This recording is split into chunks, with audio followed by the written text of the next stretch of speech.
आप देख रहे हैं अपना बिहार और आपके साथ मैं हूं विवेक। और इस वक्त की सबसे बड़ी खबर हम आपको बताने जा रहे हैं जो दिल्ली से है। मुख्यमंत्री नीतीश कुमार लंदन रवाना हो गए हैं और लंदन में साइंस सिटी देखने जा रहे हैं मुख्यमंत्री नीतीश कुमार।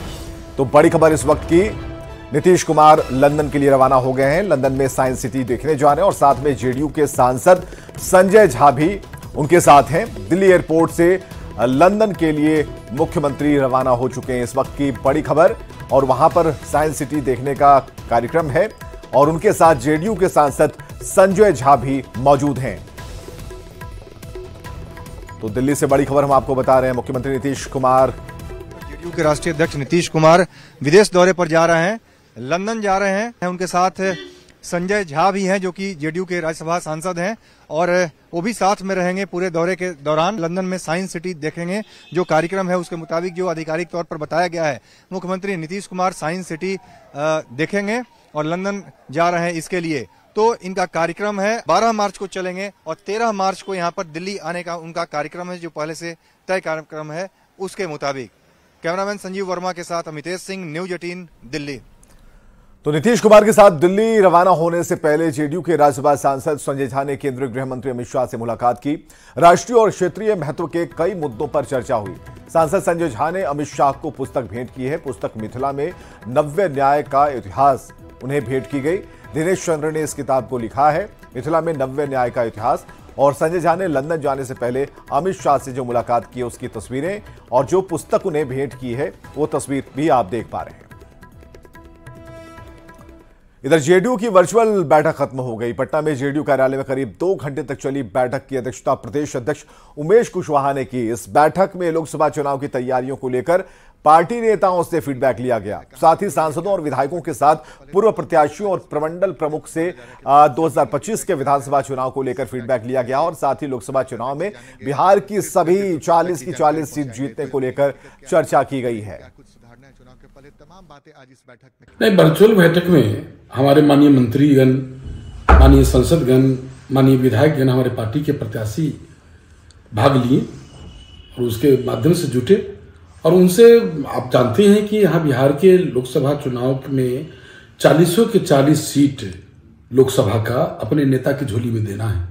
इसके लिए और विधानसभा में भी 2010 का जो जिस तरह सफलता हासिल की है वो सफलता हासिल भी करना है। तो इसके लिए हम लोग बूथ स्तर पर कैसे मजबूत हो, धारदार हो, उसके लिए हम लोग समीक्षा किया है। और संगठन के जो तमाम लोग हैं और जो हमारे नेता हैं उन सभी लोगों से उनसे संवाद स्थापित किए हैं। और हम समझते हैं कि जो इससे आने वाले समय में अच्छा हम लोग बेहतर प्रदर्शन करेंगे। 2024 के लोकसभा चुनाव और 2025 के विधानसभा चुनाव में बेहतर प्रदर्शन करेंगे। कुछ ऐसी जानकारी भी आई कि क्या कुछ समस्या हो सकती है 24 के लोकसभा चुनाव में, या फिर कहाँ पे कमी रह गई, उससे कैसे दूर किया जाए? नहीं, आप तो जानते हैं कि 2020 के जो चुनाव परिणाम आया उस परिणाम से हम लोगों ने सबक भी सीखा है। तो कोई भी चीज अभी हम तो पूरे ये कह रहे हैं कि एनडीए का जो हमारा 40 का सीट, 40 के 40 बिहार में लोकसभा सीट जो है अपने नेता की झोली में देने के लिए हम लोग पूरे कमर कस लिए और उसके लिए अपने संगठन के माध्यम से चुनाव की तैयारी का अंतिम रूप दे रहे हैं। और हर स्तर पर जो हमारा सबसे निचली इकाई बूथ कमेटी है, जो पंचायत इकाई है, हमारी निचली इकाई, उसका शाखा बूथ कमेटी है, उसको हम सशक्त कर रहे हैं, उसको मजबूत कर रहे हैं। उस पर हमारा फोकस है, उसके लिए हम लोग काम कर रहे हैं। और हमें नहीं लगता है कि यहाँ जो है बिहार में जो है महागठबंधन का, इंडिया गठबंधन का खाता खुलने वाला। यहाँ पूरा माननीय मुख्यमंत्री नीतीश कुमार जी और माननीय प्रधानमंत्री नरेंद्र मोदी जी के हाथों को मजबूत करेंगी यहाँ की जनता। इधर बिहार में नई सरकार बनने के बाद डिप्टी सीएम और पीएचईडी मंत्री विजय सिन्हा लगातार एक्शन में है, ताबड़तोड़ समीक्षा कर कार्रवाई कर रहे हैं। और इसी कड़ी में गर्मी शुरू होने के साथ ही बिहार में पेयजल की समस्या दूर करने के लिए विजय सिन्हा ने एक बड़ा एक्शन लिया। पूर्व की सरकार में जारी किए 1100 से अधिक टेंडर को रद्द करने का आदेश दिया गया और साथ ही समीक्षा बैठक के बाद 12,311 योजनाओं को चालू कर दिया गया है और नए चिप के माध्यम से सभी की मॉनिटरिंग भी की जाएगी। पेयजल की समस्या को लेकर शिकायतों के लिए टोल फ्री नंबर भी उसका समय भी बढ़ाया गया है, जो सुबह 6 बजे से लेकर शाम 8 बजे तक काम करेगा। विजय सिन्हा ने कहा कि जल्द पारदर्शिता के साथ नया टेंडर निकाला जाएगा। बिहार में गर्मी का मौसम आते ही जलस्तर नीचे जाना शुरू हो चुका है। सरकार की तरफ से दावा किया जाता है हर साल कि पेयजल की व्यवस्था की जाएगी, लेकिन इस बार सरकार ने क्या तैयारी की है, पीएचईडी विभाग ने क्या तैयारी की है, हम बात करते हैं उप मुख्यमंत्री विजय सिन्हा से। सर, अभी ही लेयर नीचे जाने लगा है, तो आप लोगों ने इस बार क्या विशेष तैयारी की है? आज आपने समीक्षा बैठक भी की है पूरे विभाग की और खास करके पेयजल संकट को लेकर। देखिए, जो आंशिक रिपेयर से ठीक हो सकता है, लगभग 12,311 योजनाओं को हमने चालू कर दिया। जो बंद पड़े हैं या खराब हैं, नए चिप के माध्यम से, IoT इंटरनेट ऑफ थिंग्स के माध्यम से, वो चिप के माध्यम से यहाँ हमारे हेड ऑफिस में उसका मॉनिटरिंग शुरू हो गया है कि जो बंद पड़े हैं उसको चालू करें और बहुत तीव्र गति से इसमें काम बढ़ाया जा रहा है। लगभग 1100 से ऊपर निविदा की गई है। जिस निविदा में गड़बड़ी आई है, जिसके कारण कई तरह की शिकायतें हुई है, उसको भी रद्द कर रहे हैं और खास करके रद्द करने के साथ उसकी निविदा का पूरा व्यवस्था भी बना रहे हैं ताकि जल्द से जल्द काम शुरू हो और लोगों तक पानी पहुंचे। तो क्या जो पानी के पंप होंगे, जो मोटर है, उसमें वो चिप लगेगा और उससे जानकारी आप लोग इकट्ठा करेंगे? निश्चित तौर पर उसी में लगेगा, वो बंद रहेंगे ताकि यहाँ सूचना मिल जाएगी और उससे कंट्रोलिंग करने में आसान हो जाएगा। ये नए टेक्नोलॉजी से लोग पता चलेगा। जब तक शिकायत करते हैं, भेजते हैं, जाते हैं, लंबा समय पार कर जाता है। अब यहाँ से ही और एक टोल फ्री नंबर भी हम लोग जो जारी था उसका टाइम बढ़ा दिए हैं कि 6 बजे सुबह से 8 बजे तक उस टोल फ्री नंबर पर भी वो सूचना देंगे और इमीडिएट उसको एक्शन भी लिया जाएगा। चिप के माध्यम से दो तरह से जानकारी विभाग को मिल जाएगी। एक और चुनौती होती है कि पानी को एंड तक पहुंचाना। जो गांव है, जो टोले हैं, जहां पर आप नल जल योजना चला रहे हैं, तो वहां मोटर तो चलता है लेकिन पानी एंड तक नहीं पहुंचता। ये सबसे बड़ी समस्या है। उसको भी हम लोग दिखवा रहे हैं। हमने बताया कि 10,000 से ऊपर ऐसे टोले जहां छूटे हुए हैं, पानी नहीं जा रहा है। पहले पंचायती राज विभाग कर रहा था।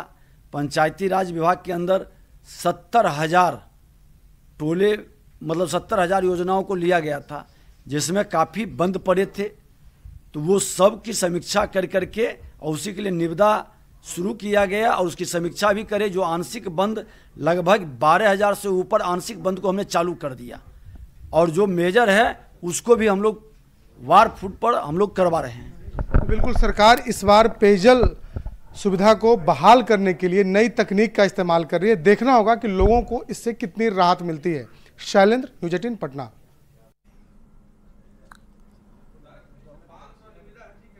और शैलेंद्र हमारे साथ फोन लाइन पर। शैलेंद्र, एक लंबी बातचीत हुई और जो सरकार का जो प्लान है वो तैयार है, लेकिन इस बार जो है कहा जा रहा है कि ट्रांसपेरेंट तरीके से, पारदर्शिता के साथ नया टेंडर निकाला जाएगा।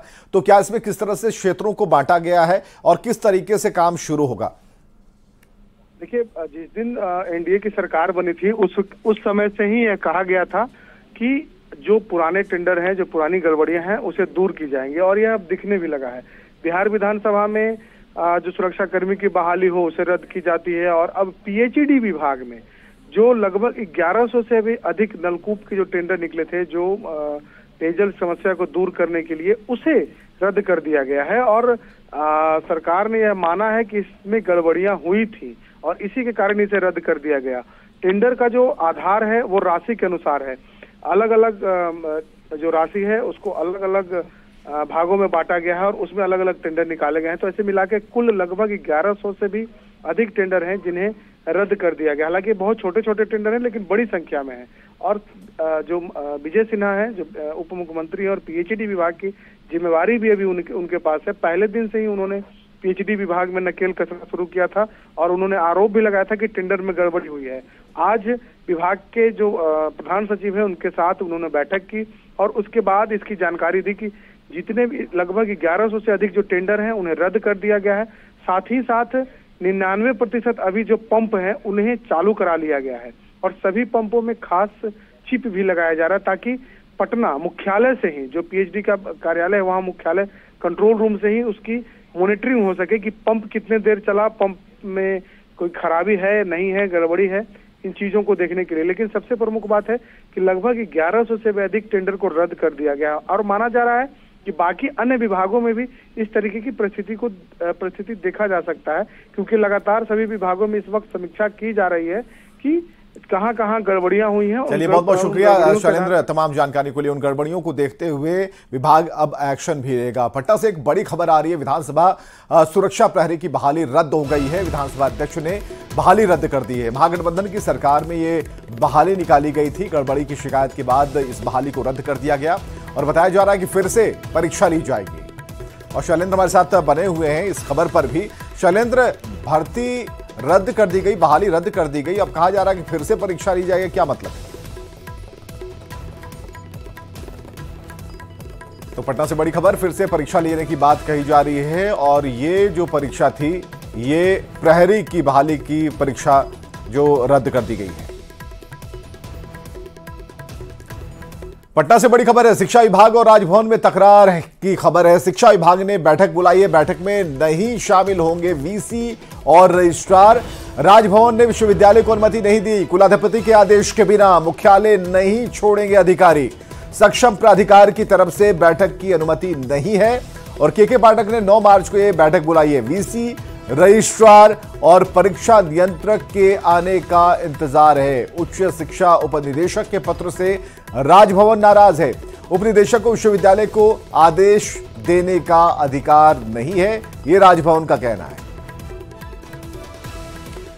और बड़ी खबर आ रही है अमित शाह का बिहार दौरा। 9 मार्च को बिहार आ रहे हैं गृह मंत्री अमित शाह। जिले के लोगों को निमंत्रण दिया जा रहा है, किसानों को भी आमंत्रित किया गया है। हजारों की संख्या में भोजपुर आ रहे हैं लोग। 9 फरवरी को पालीगंज में अमित शाह का कार्यक्रम है, तो 9 तारीख को अमित शाह बिहार आ रहे हैं गृह मंत्री।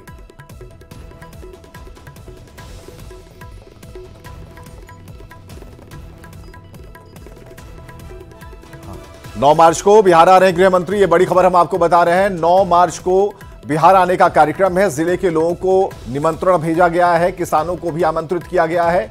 किसानों की जो संख्या, उन्हें आमंत्रित करते हुए कहा गया है कि भारी संख्या में लोग आए और 9 मार्च को पालीगंज में कार्यक्रम है।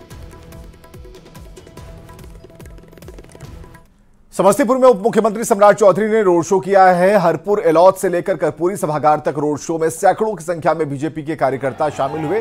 इसकी तस्वीरें इस वक्त आप स्क्रीन पर देख पा रहे हैं। ये समस्तीपुर की तस्वीरें हैं जहां हरपुर एलौथ से कर्पूरी सभागार तक कार्यकर्ता शामिल हुए हैं। सैकड़ों की संख्या इनकी थी और ये तस्वीरें समस्तीपुर से।